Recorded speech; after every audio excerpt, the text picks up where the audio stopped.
Hey everyone, welcome back. Thanks for joining me again. It's a beautiful Wednesday afternoon, and guess what? We're going to look back at week 11 and look forward to week 12. Then, in the latter half of the show, we're going to go over a whole bunch of fantasy info. Well, let's get things started, get right down to it. Back in week 11, we started off all the action with the Jets going up against the Patriots. Of course, I did not pick the Jets, or I did not pick the Patriots because I never do pick the Patriots. And the Jets disappointed me.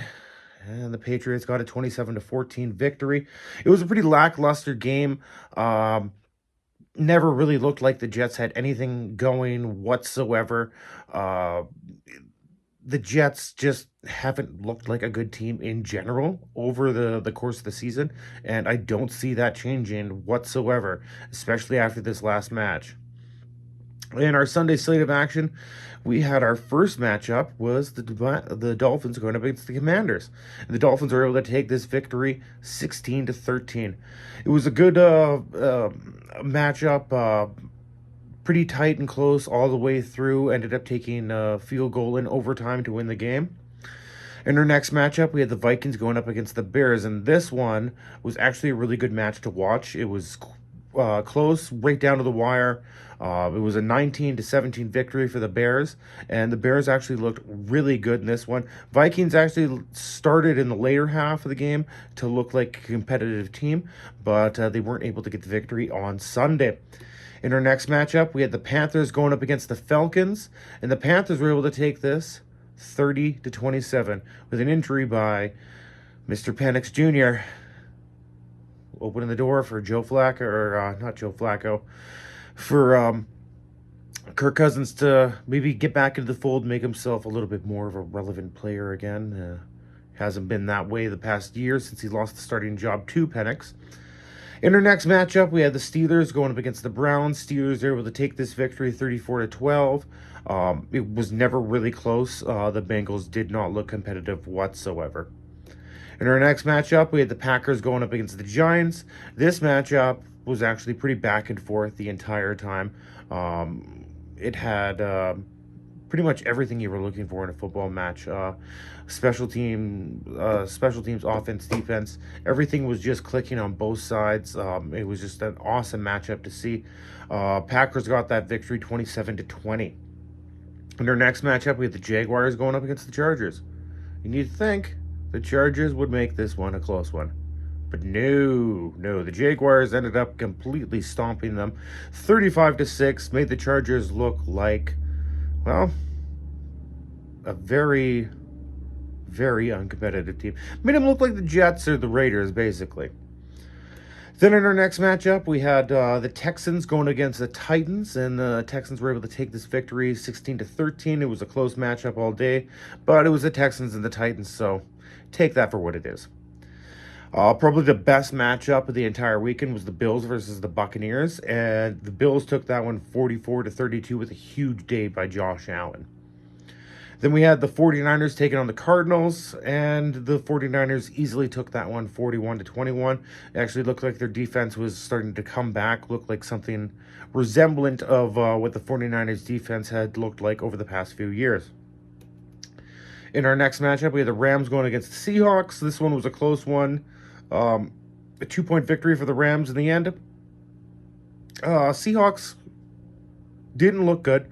Sam Darnold looked pretty bad all day long, but they were able to keep this one close, but they could not get the victory. Rams looked like the dominant team from start to finish. Then we had the Ravens going up against the Browns. Ravens took that one 23-16. It looks like it was close, but it never really was that close. It was a good match. It was very highly contested. But the Browns they don't have it all together right now. And surprisingly, the Browns don't look like the worst team in the NFL. Raiders, Jets, you guys got that one locked down. Then in our next matchup, we had the Chiefs going up against the Broncos, and this was an awesome matchup. If you got a chance to watch it, Broncos were able to take the victory 22-19 with a late field goal at the very end to seal the deal. Then on Sunday Night Football, we had the Eagles and the Lions, and this was just kind of a snooze fest. Jalen Hurts did not look like Jalen Hurts, and they were able to get the victory 16-9. The Lions didn't look like the Lions either, but it wasn't a good matchup overall. But the Eagles were able to pull out the victory. They do definitely look like the top tier team of the league right now. Although it didn't look great, they were able to get the victory. And then on our final matchup on Monday night, we had the Cowboys going up against the Raiders. And the Cowboys absolutely dominated the Raiders. The Raiders looked silly. It was 33-16 when all said and done. The Cowboys looked amazing on offense. Their defense was actually not looking porous. They looked like they were actually a competitive defense. I see good things coming from Dallas the rest of the way through if they can play games like this. Now, yes, they were going up against the Raiders, and usually when you go up against the Raiders, you have a good day. You look like the best team in the league. But really, honestly, the Cowboys did look really, really good, even though they were going up the lowly Las Vegas Raiders. All right, so that's everything for last week. Let's look ahead to what's going to be happening this week. We've got a good matchup going on Thursday Night Football, and it's going to be the Bills going up against the Texans. I see the Bills with the momentum that they have from their last big matchup against the Buccaneers, which obviously was the game of the week. I see them just dominating the Texans, but I see it being a competitive, good match all the way through. We haven't seen a lot of good Thursday night matchups, but I think this might actually be one of them. Then we're going to have, to start off Sunday football, Steelers going up against the Bears. I'm going to be taking the Steelers in this one. They may be a little bit banged up at quarterback and on the defensive side, but I see the Steelers putting this one together and getting a victory. I've got the next matchup, the Colts going up against the Chiefs. Wonder who I'm going to pick. Thinking. Oh, the Colts. Yeah.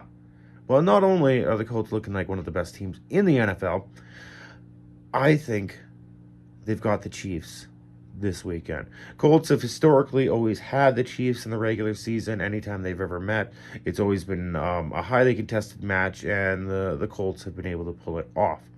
In our next matchup, we got the Vikings going against the Packers. Always a good matchup when these two teams get together. I think I'm going to be going with the Vikings on this one. I think they've got a little bit of momentum, even though they lost last week. They started to really get things together at the very end of the game, so I see the Vikings taking that victory. Then we've got the Giants going up against the Lions, and even though the Giants did have a close game against the Packers last weekend, I don't see that happening. I see the Lions just completely blowing them out in this one. Then we've got the Jets going up against the Ravens, and that's going to be the Ravens because I'd hate to be a Jets fan right now. Then we've got the Patriots going up against the Bengals. I never picked the Patriots. I'm going to pick the Bengals in this one, and that's all I've got to say on that. Then we got the Seahawks going against the Titans. I think the Titans are going to lose this matchup, and the Seahawks are going to actually show that they are a good team, unlike they did last weekend. Then we've got the Jaguars going up against the Cardinals. I'm going to take the Jags in this one. I just don't think the Cardinals have... I think they're just on a slow decline of just being one of those garbage teams. They're not quite the bottom yet. They're not Vegas. They're not the Jets. But, man, they're getting close. And they're not the Titans, although Titans have looked pretty horrible as well. And then we've got the Browns going up against the Raiders. Even though I've been talking a lot of smack about the Raiders all year long, I do think the Raiders are going to get this matchup. It's going to be really close. I think it's probably going to come down to like a field goal at the end or something like that. But I do see the Raiders taking that victory. Then we've got an awesome matchup. The Eagles versus the Cowboys. Always an exciting matchup. I'm going to say Cowboys in this one. I think they're going to have the little momentum coming off of the Vegas game last week. And I think they're going to beat the Eagles. Not easily. I think it's going to be a tough matchup, but I think it's going to be a game to watch. This might end up being the game of the week. Then we're going to have the Falcons versus the Saints, and they both been, they're kind of in the NFC South. And pretty much every single team in the NFC South sucks. Except for the Buccaneers this year. Apparently they're like, hey, we're good. We're good. We're fine. We got Baker Mayfield. Don't worry. But then you got the Buccaneers and the Rams in the next matchup. I'm going to say the Bucs take this one because they have been looking like a strong team. In that last matchup, I didn't say. I'm going to take the Saints to win this one. It's kind of a toss-up on that one, but I do think the Saints have a little bit more oomph than the Falcons do right now, and I see the Saints taking that victory.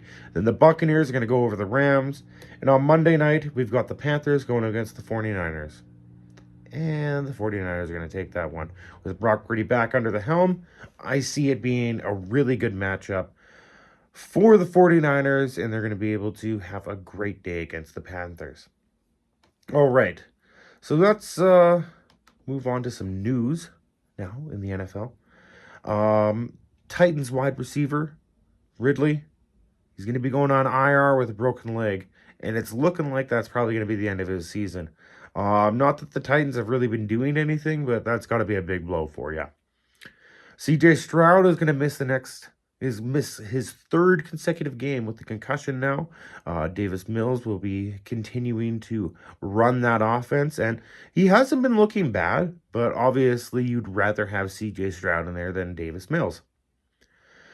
Caleb Scattaboo, haven't heard about him in a little while after his devastating ankle break, injury, dislocation, whatever you want to call it. He fucked himself up pretty good.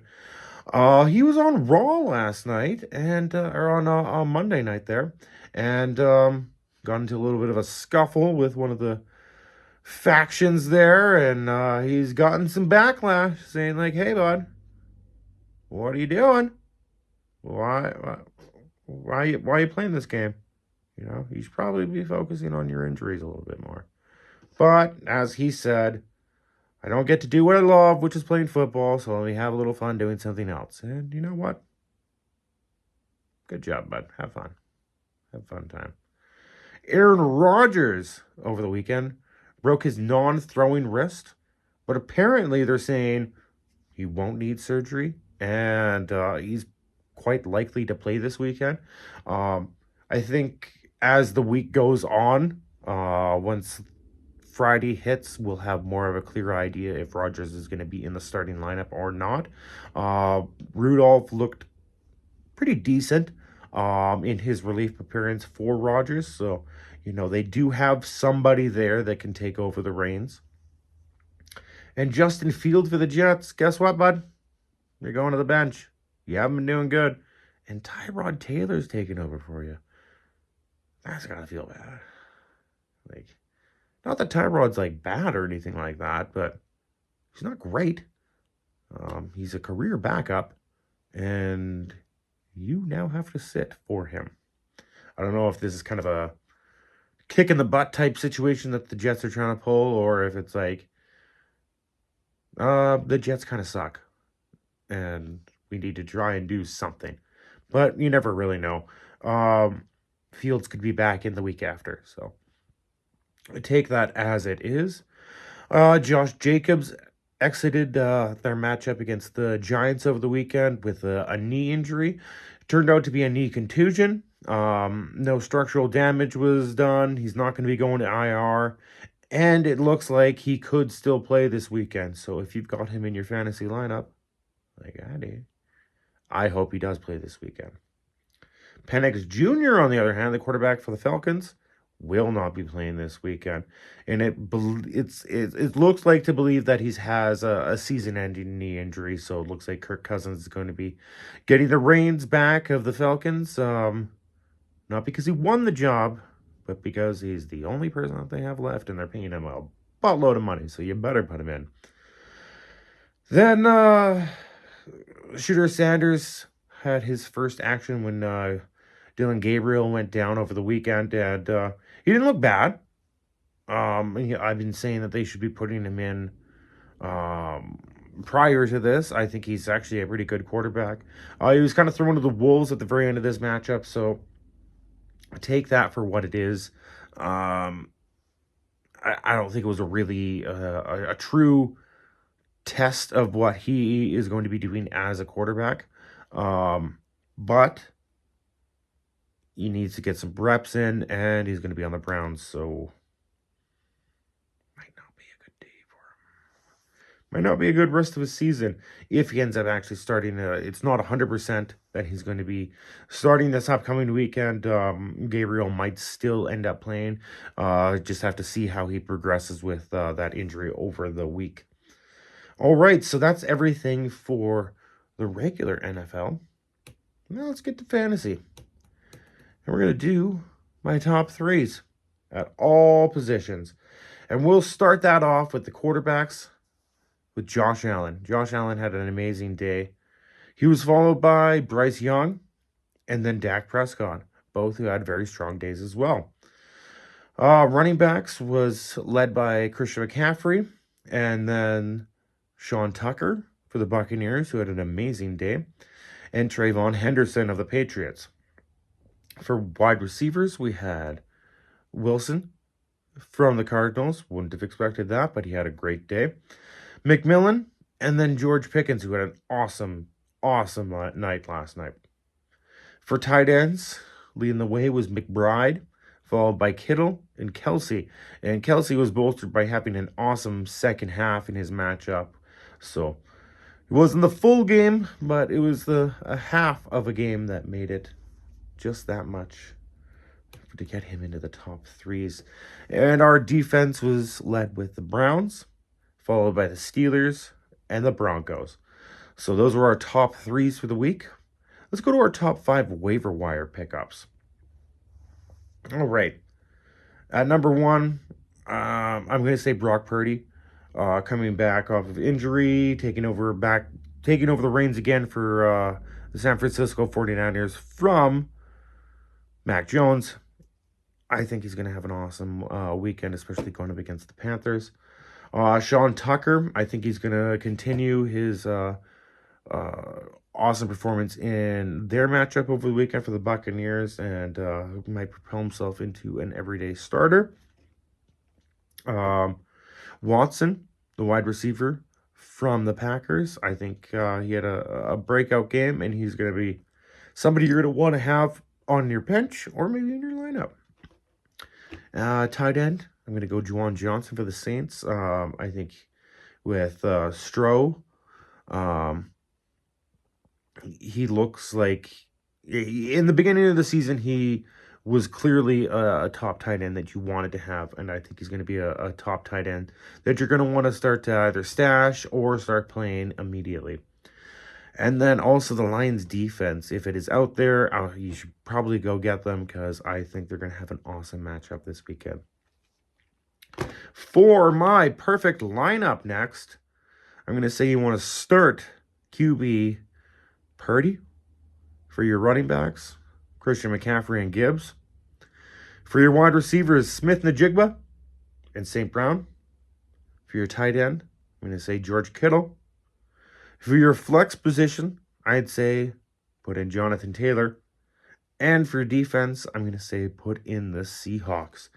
And if you go with those guys, you should be having a great day in fantasy, I believe, if you have all those guys available on your team. And if you do, you've probably been winning every single week. All right, let's take a look back at what happened in Clusterfuck, the Fantasy Football League. In Week 11, we had Hot Chub Time Machine, MLC, my team, beating Nathan's team, Don't Be a Kyron, barely 116-25 to 105-35. This was a close matchup, and it came down right to the wire. And luckily, he was not able to get the points from Devontae Smith that he needed to take the victory. Then we had Bianca's team, H.N. and the Membrane, going up against Caden's team, Riley, read me a book. And she wasn't able to get the victory. Caden was able to take this one. 138-65 to 118-45, but she's not out of the playoff picture yet because Nathan lost last week. So that means Nathan, you're at 4-7. Bianca, you're at 3-8. Some good things can still happen. Nathan loses next week. You win. You're into the playoff position. All right. Then we had Dan pass the Dutch, completely destroying Shane's team, GV Hackers, 229.75 to 97.35. And this was probably one of the highest points totals I've ever seen in the league. So good job, Dan. Congratulations. You had picked an awesome lineup, had a great weekend. Then we had Simon's team, the Mark Davis Bull Cut, going up against Graham's team, the Bench Whisperer. And this one came down to Monday night with a huge performance from the Dallas Cowboys, getting Graham's team the victory at 184.90 to 124.65. In our last matchup, we had Protect Your Holes, Ty's team, going up against Les's team, Chase Ventura. And Les, you're able to get the victory, 137.35 to 71.80. And Ty, that was the least amount of points scored in the league this week. So you are the bottom of the barrel for the week. All right. Let's take a look at what's going to be going on for the league next week.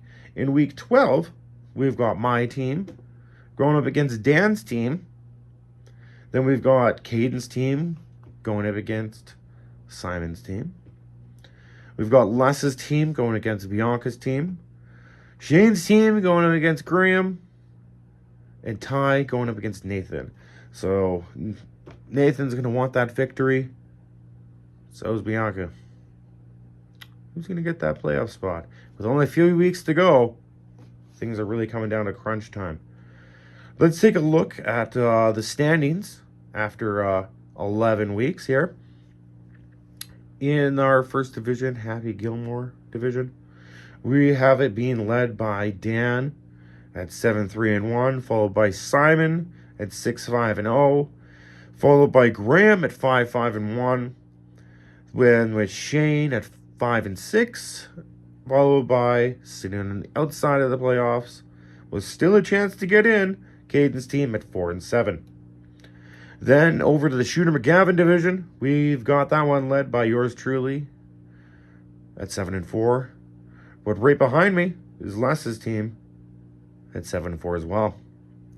Then we've got Ty's team at 6-5, Nathan's team at 4-7, followed closely by Bianca's team at 3-8. So those guys could swap depending on what happens. Nathan, if you get a loss, Bianca, you get a win, you'll be into the playoffs, in a playoff position after this week. Nathan, you get a victory, you're going to be looking pretty good. All right, so that's everything for the week. Thanks for joining me once again. Hopefully you come back next week. Watch me again, because I always enjoy having more viewers. It's always a great time.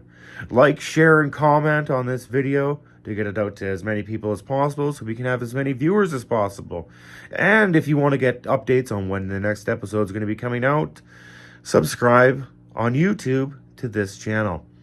Also, if you can't get enough of this, go to upon.furtherreview at Instagram, on Instagram, to check out everything about the league. New tidbits will be thrown up, posts. That's also where I'll be doing UFR reports, where I will be throwing out information on injuries, players, stuff up to the date on the day when I put them out. All right, guys, thanks for joining me, and I'll be back next week to break down everything you need to know.